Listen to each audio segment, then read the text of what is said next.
where the news comes first. This is Northwest News Channel 8 at 5. The Lake Oswego teenager who faked her own kidnapping steps forward. I would like to take this time to say how sorry I am to my family, friends, and community.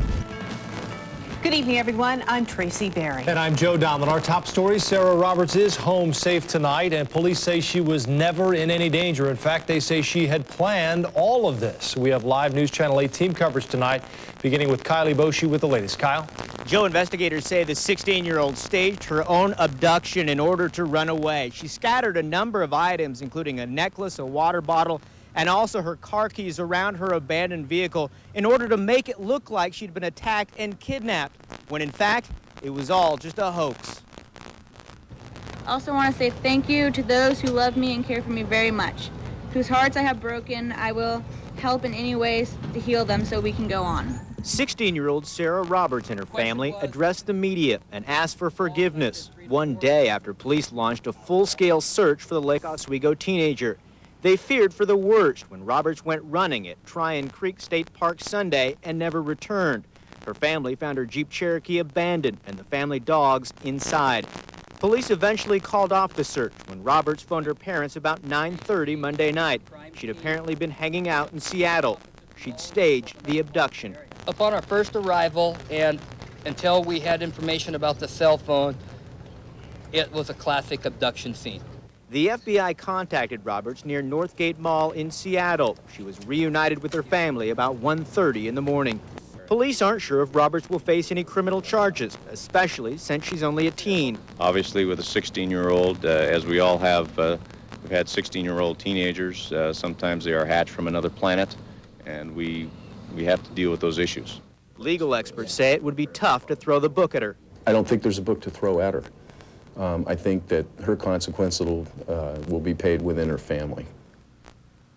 The investigation does continue tonight, though. Investigators say they're still looking for 3 to 4 juveniles who may be involved in this staged abduction. One other side note, the price tag for this search, more than $50,000. According to officials, that cost will go to the taxpayers, not the family. Back to you. Kyle, thank you. Now, the community, as you know, turned out in huge support of Sarah Roberts when she disappeared. So how do they feel now that she's home safe? News Channel 8's John Flick joins us live from Lake Oswego with that story tonight. John? Tracy, we're outside of the Roberts home. They arrived just about a half hour ago here. I can tell you the reaction in the community is mixed. Some very happy that she is home and safe. Others very angry at what she did. But I can tell you it is undeniable. People here were ready to help find Sarah. Some flyers that we had made up yesterday for Sarah.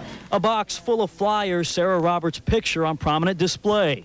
The photo was made yesterday. Put together by Linda Marshall. She was going to make 10,000. Dozens of volunteers had already committed to help pass them out.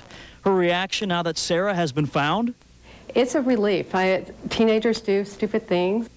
Wherever she is. Last night when people feared Sarah had been abducted, hundreds gathered at a candlelight vigil in Lake Oswego. The emotions obvious as people prayed for her safe return. Now that they know she left on her own and ended up in Seattle. Kind of bewilderment. What was she doing? What was she thinking? Seems like 16 is old enough to make a decision that's a little bit smarter than that. She should definitely have to pay back the community for this. Many are upset she left her dogs in a hot car before skipping town.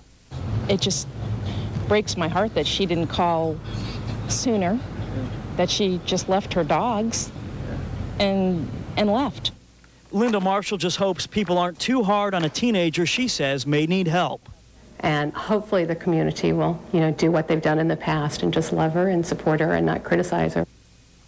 And some folks I talked with today feel that Sarah should have to do some community service. I also talked with a woman who organized the vigil last night. She says she would do it again, that it gave people a chance who didn't know what to do, a chance to organize their efforts and get their feelings out. Back to you. John Flick in Lake Oswego, thank you. It does seem that everyone has an opinion about this, and we have a forum on our website, kgw.com. We're getting a wide range of responses. Please feel free to go to kgw.com and post your thoughts as well. And new at 6 tonight, a closer look at cases involving missing children. Find out how many cases police investigate every year and also how they decide when to launch a search. Also, what facts parents should know in case your child disappears. All coming up tonight, new at 6. A man is under arrest tonight for raping a 12-year-old girl. It happened early Monday morning at Rose City Park in Northeast Portland. Now, this is a picture of 25-year-old Abdirahman Saeed. Police are still looking for several individuals that they believe were in the park at the same time. And if you have any information, please call the Portland Police at 503-823-4636. Firefighters worked to put out a brush fire along I-205 this morning. The small blaze started in a natural area just behind Westland High School. Crews quickly contained the flames and then dug fire lines to keep the area from flaring up again. Still no word on what caused that fire. And now to the wildfire season. We are tracking at least 16 major wildfires burning across Oregon tonight. Right now, more than 194,000 acres are on fire. Nearly 9,000 firefighters are on the front lines. Total cost for firefighting in Oregon and Washington so far this year, nearly $44.5 million already. A change in the weather is helping firefighters make a run at the state's largest wildfire. They're working quickly to strengthen the lines around the Toolbox Fire. That's in south central Oregon, and that's where News Channel 8's John Becker is live tonight. John? And Joe, there are 3 fairly large fires burning here right now, but they've largely settled down. As you mentioned, over the last 24 hours, you can see just a spot picking up there on the top of that ridge. Together, these fires have burned more than 90,000 acres. That's an area equal in size to the city of Portland. But today, relatively calm weather gave crews a chance to play catch-up. Mopping up for this backburn crew means making fire. Burning off a few hundred yards of green forest between them and the 64,000-acre Toolbox Fire. Just like dousing flames with water, this drip torch work is a defensive move. If we can get rid of the fine fuels, it keeps the fuel intensity or the fire intensity down so it doesn't race up into the crowns of the trees and you get a crown fire, which is what we're really trying to avoid. Farther away from the flames, about 300 Oregon National Guard soldiers turned fire cleanup grunts spend their first day on these charred hillsides. Blackened areas still considered at risk for one reason. Erratic winds, some gusts topping 30 and 40 miles an hour blew through last night. But those storms also brought rain. Barely a quarter of an inch fell on this forest, but fire crews say it gave them a chance to play catch-up and brace for more bad weather. And back live here in southern Oregon, this is what firefighters are facing here. 3 large fires burning the winter, the Toolbox and Silver Lake fires. This one blew out today across some lines that firefighters were hoping to hold. The other blowout came here on the Toolbox fire. That's sort of blown out this way, and the winter fire has crossed lines here. But firefighters say, all in all, they have 40% containment on both of these fires. They're kissing at the moment, but at the moment, these 30 homes up here are no longer really in danger. Neither are these 6 homes up in this region. You can see these 2 fires about a mile apart. Let's show you those 30 homes I was talking about sit right back in here. They saw that fire rush down the mountain toward them, but they're okay right now. The key, you're seeing it right now. The winds are picking up. You can see that dust cloud in the distance. They'll be watching that tonight, Tracy, as thunderstorms are predicted. Boy, we can hear the wind as well. Thank you, John. Meantime, a fire in central Oregon is close to containment tonight. The Irely fire is burning west of Madras. At its height, the 24,000-acre fire destroyed 18 homes in that Three Rivers subdivision. You remember that. Crews were hoping for full containment by this evening, but those winds you just saw are making that pretty tough. Well, in Washington, firefighters are bracing for winds that could fan the flames of a massive wildfire there. The 24,000-acre fire is burning near Lake Chelan, and officials are watching the forecast closely. Thunderstorms could spark new fires. This fire, by the way, is only 30% contained tonight. The Northwest wildfires were all sparked by lightning. We were hit with more lightning last night, and it could spell trouble for firefighters. Dave Selesky is in the First Alert Storm Center with more on all of this. Dave? Tracy? 2,000, actually over 2,000 lightning strikes in the past 24 hours here in just the state of Oregon, sparking perhaps upwards of 30 to 40 additional small fires. Now, firefighters got their hands on those overnight and helped put most of them out. Here are the lightning strikes in the state in just the last 8 hours. Watch them just pop up since about 2 o'clock this afternoon, and they will continue to expand for the remainder of the evening as we're now going into prime thunderstorm forecast time. As a matter of fact, let's go right now to live 3D Doppler 8000.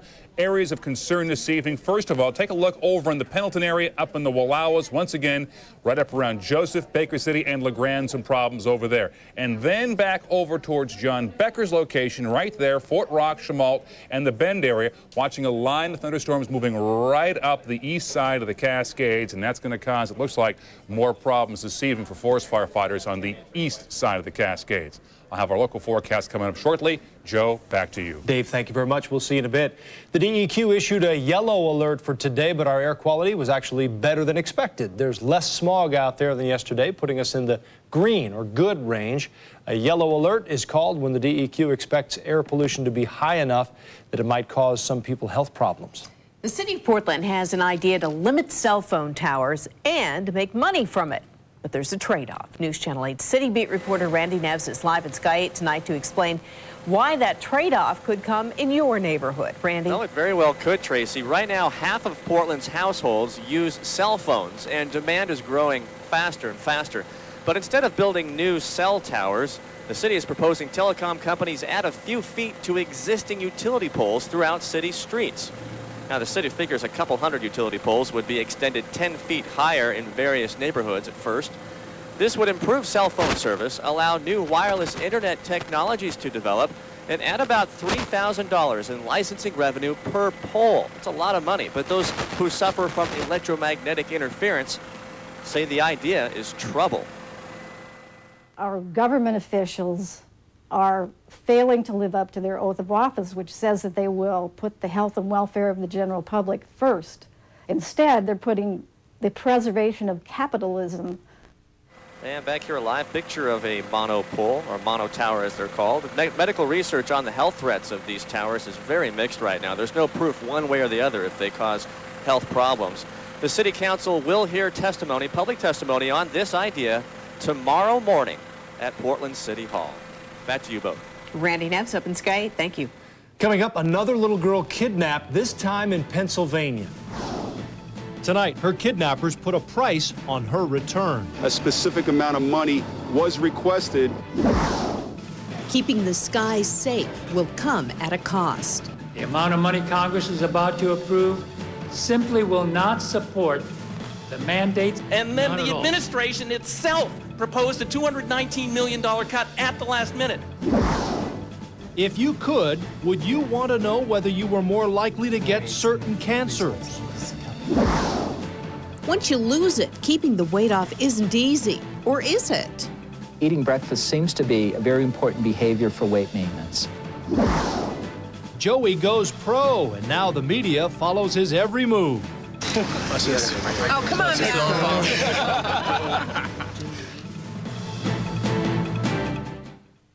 I am going to be a candidate for the position. New at 6, Portland's top cop wants to become LA's police chief. But a new anonymous website slams Chief Croker, listing 10 reasons he shouldn't get the job. Find out who's behind the site and what the chief has to say. Tonight at 6 on News Channel 8, where the news comes first.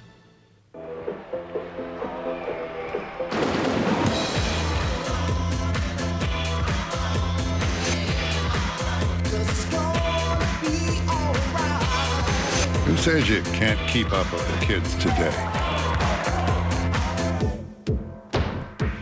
The versatile Volvo V70.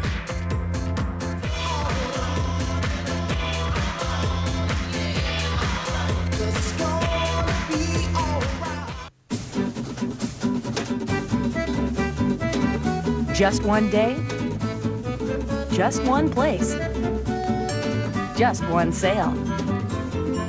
Mervyn's one-day sale, Wednesday only. Almost everything in the store is on sale. Plus, take an extra 25% off all clearance. Mervyn's one-day sale. It's a wonderful way to save. Mervyn's, big brands, small prices. Good evening, I'm Tom Dent. Hey, baby. What? It's your appetite. We want Arby's new Market Fresh Ultimate BLT. Oh, yeah. With bread so soft. Yum, yum. All that peppery bacon. Arby's new Market Fresh Ultimate BLT. I like this new guy. Give in to your grown-up tastes. It was given to me the day I was born, and it'll be mine until the day I die. It's my responsibility to keep healthy and happy and free from harm. So it's got to be my right to make the choices regarding it, choices that are ultimately between me and my conscience. I'm the one who must live with these choices. Shouldn't I be the one to make them? I'm Tom Brokaw. Tonight, the disaster on Wall Street. Where's the smart money going? And there's an outbreak of deadly infection. Believe it or not, it's happening in hospitals, a hidden epidemic killing tens of thousands every year. Watch NBC Nightly News tonight.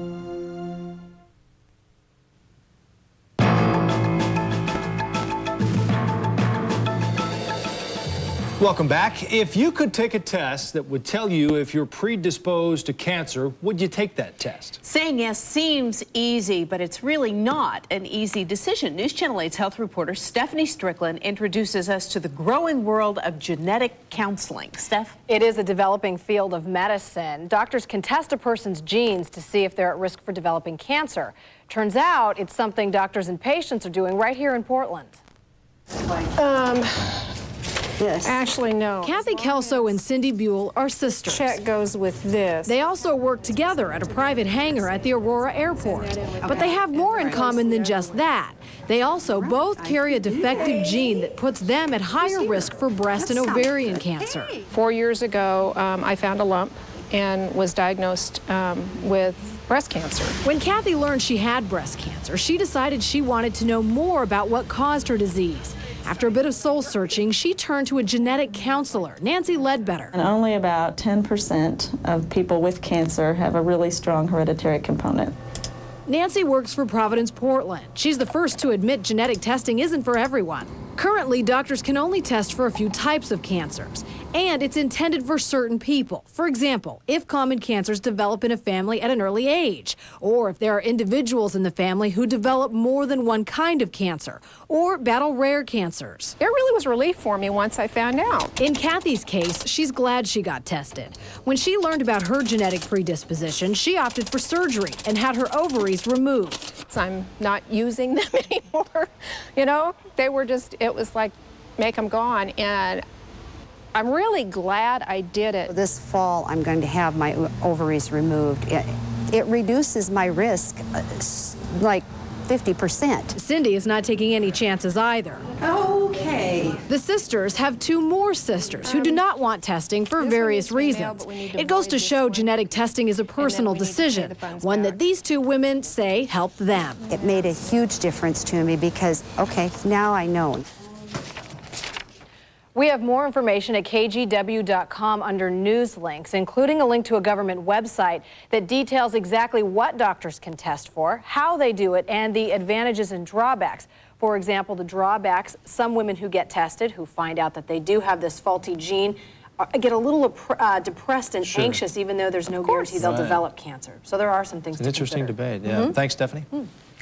This probably won't come as a surprise to you, but women have better memories than men, at least when it comes to things like emotions. Here's how researchers know. They showed men and women a group of photos. 3 weeks later, when they were shown the same pictures again, women were 10 to 15% more likely than men to remember the images, particularly the emotional ones.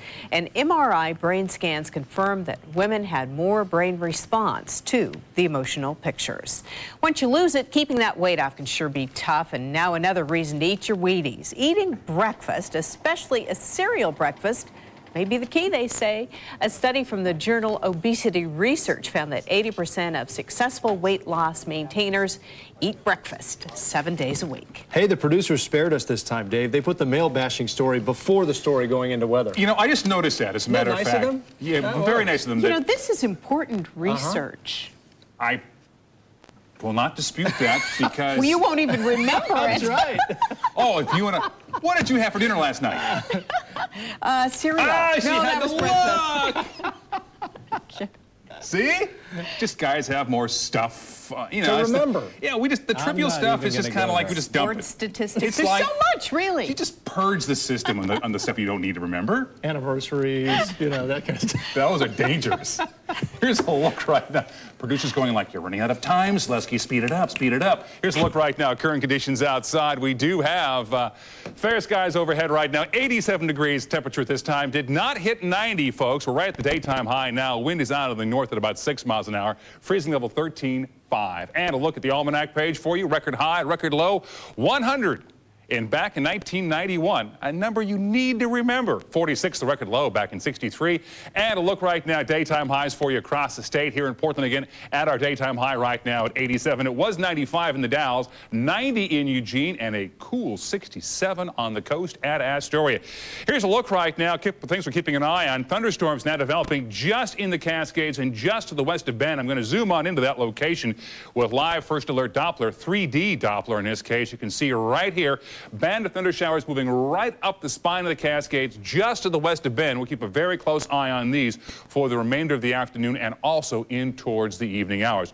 Looking right now at our satellite loop, you can see that moisture is still moving right up out of the south right here, bringing us these thunderstorms this afternoon. We had a severe thunderstorm warning up until about an hour ago in Wasco County, right around the Dalles area. It's since been lifted, but we'll keep an eye on strong thunder showers on both the west and also on the east side of the Cascades for at least the next 24 hours.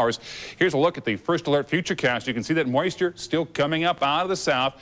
Showers will taper off this evening, refire tomorrow afternoon, and it looks like by Thursday as well, a chance that thunderstorms will stay in the forecast. And the forecast for tomorrow for the coast, mostly cloudy skies, some showers, and west winds about 5 to 10 miles an hour, cooler there as well. For the Willamette Valley tomorrow on Wednesday, middle of the week, you'll be looking at partly cloudy skies, scattered showers or thunder showers possible with northwest winds 5 to 10. Tonight's lows in the 50s for the ocean beaches and in the valley, up into the daytime highs tomorrow in the 80s for the valley, 60s for the ocean beaches. Cascades, partly cloudy skies, scattered thunder showers, and a freezing level of about 14,000 feet. For the Gorge, another hot one there tomorrow. Partly cloudy skies, scattered thunderstorms with northwest winds. Central and eastern Oregon forecast here continued very hot. Partly cloudy skies, scattered thunder showers, and northwest winds. Tomorrow's highs back up into the 90s. Tonight here in Portland, forecast is calling for partly cloudy skies, chance of some thunder showers out towards the Cascades. And then for tomorrow on Wednesday, partly cloudy. Keep that risk of some showers in the forecast. Daytime high tomorrow is going to be at 85 degrees. And on the extended forecast, we'll cool it lower 80s for the rest of the week. See, stuff you need to remember. And that is worth remembering. Looks great. Very emotional. Thanks, Dave. Right. Coming up, the White House hasn't had a whole lot to say about the violence in the Middle East, but today the tone changed, and we'll have a report. And tonight on Nightly News, that's coming up at 5:30, a hidden epidemic in the nation's hospitals. People are passing along deadly infections. Thousands are dying. How you can keep your family safe. This News Channel 8 segment is brought to you by Hyundai, where driving is believing. Look at Hyundai's summer sell down. You'll see a great price on the Elantra, the sedan with more room than Civic or Corolla. Look at all these standard features, including air conditioning, all for just $11,994. Now look at the freedom of America's best warranty, and it's clear. If you're looking at Civic and Corolla, you've got to check out a better offer. Test drive the Hyundai Elantra now. Now you can own the Elantra for just $199 a month with no payments for 90 days. Hurry in. Hello. Which would you prefer? This nice untoasted sub or this Quiznos toasted sub?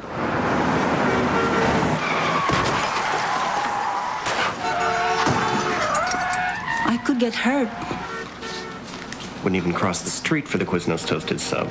The only way to beat a Quiznos oven toasted sub is to cheat. Try our honey mustard chicken and Swiss sub with bacon and honey mustard dressing on Quiznos ciabatta bread. Toasty. As state senator, Gordon Smith helped implement the Oregon Health Plan. As U.S. Senator, he passed the State Child Health Insurance Plan. The result? 41,000 more Oregon children have health care. Now, Gordon Smith is leading the fight to protect Medicare benefits for seniors and to make sure every uninsured child has health care. Independent, effective. Oregon's Gordon Smith.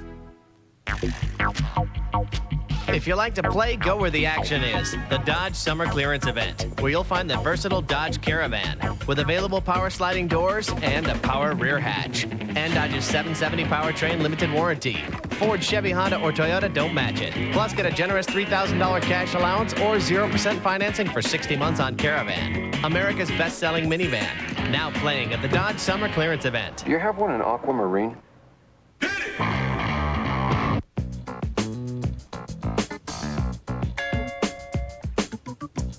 Favorable. Having an outcome that is in one's best interest. The 2002 Honda Clearance. The once-a-year opportunity for special savings on all available Accords. The odds are definitely in your favor. The 2002 Honda Clearance. Lucky you.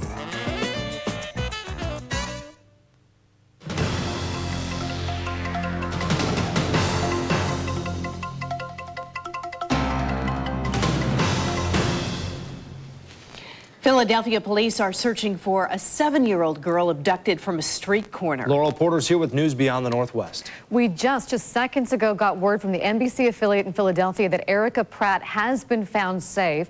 She disappeared last night. Police say 2 men kidnapped her. Here's what we know. Her mother today was pleading for her safe return, and police were investigating ransom calls to Erica's grandmother. The kidnappers were demanding $150,000, or they said they would kill Erica. Police said another child saw the kidnapping. When she was grabbed, the 5-year-old saw it, the 5-year-old started to run, and that was it. I don't know if Erica was screaming. Now, police don't think the abduction had anything to do with the ransom. They say Erica's uncle was gunned down in a drug-related shooting. They don't think it was random, I should say, near where she was kidnapped. They were checking on a possible insurance policy that could have been linked to the ransom. But again, we have just learned Erica has been found safe. Good news there. President Bush is condemning the latest round of violence in the Middle East. The Israeli airstrike killed a top Hamas leader and more than a dozen people, including women and children. The president views this as a heavy-handed action that is not consistent with dedication to peace in the Middle East. Israeli Prime Minister Ariel Sharon likened the disaster to U.S. mistakes in Afghanistan. Hamas is vowing revenge. Lawmakers had a runway full of questions on the status of federalizing security at our nation's airports. By November, more than 54,000 new screeners are supposed to be hired, but so far, the Transportation Security Administration has hired only 3,000. By December, the agency is supposed to install enough bomb detection devices to screen all checked bags. But the machines are big and expensive. Today, lawmakers wouldn't hear any excuses. Passed in the dark of night by an accident. And then the administration itself proposed a $219 million cut at the last minute. Transportation Secretary Norman Mineta insists the agency will meet the deadlines, but the screening methods will be lower tech and slower. The Pope is on North American soil tonight. Pope John Paul II touched down in Toronto this afternoon. It is the first stop on an 11-day trip. He's in Canada to celebrate World Youth Day. Then it's on to Guatemala and Mexico. Joe and Tracy, back to you. Thank you, Laurel. Well, just call former Duck quarterback Joey Harrington the $6 million man. He has reached a deal with the Detroit Lions, and just in the nick of time. I told everybody I'd be here when camp started, and when I say something, I keep my word. That's a big thing to me.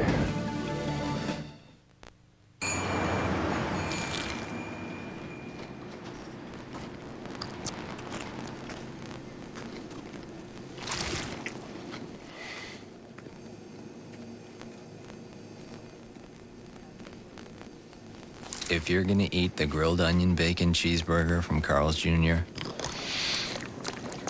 you better learn to deal with it. The grilled onion bacon cheeseburger, new at Carl's Jr.